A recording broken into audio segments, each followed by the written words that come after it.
tata tata tata tata tata tata tata tata tata tata what and a walt, but I'm awaiting and well inventrable end up we have on pi when I win one I vote I when I won and I won I won I win I'm less or I won I my mama I'm mom no I'm what I we am why I da we da we da.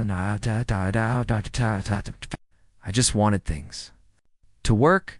I ignored the signs, but Max didn't, Maya said gently. That night, at home, Claire sat on the couch with Max, eating ice cream straight from the tub. They watched cartoons and laughed, as if nothing dramatic had happened earlier. Are you mad at me? Max asked suddenly. Claire turned to him. Why would I be mad? 'Cause I ruined your wedding. She smiled, a real, warm smile. You didn't ruin anything. You gave me the truth.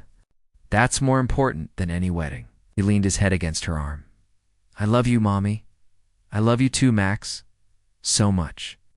From that day on, Claire realized something very important. She didn't need someone to complete her. She already had everything she needed: her son, her truth, and her courage to start over. Weeks passed. People in town kept talking about that wedding where the groom ran away because of a little boy. Some found it amusing. Others found it powerful. Claire went back to work, back to her routine, and back to being the strong woman she had always been before Daniel came into her life. But now, she was wiser. She paid more attention to her gut feeling and to her son's instincts too.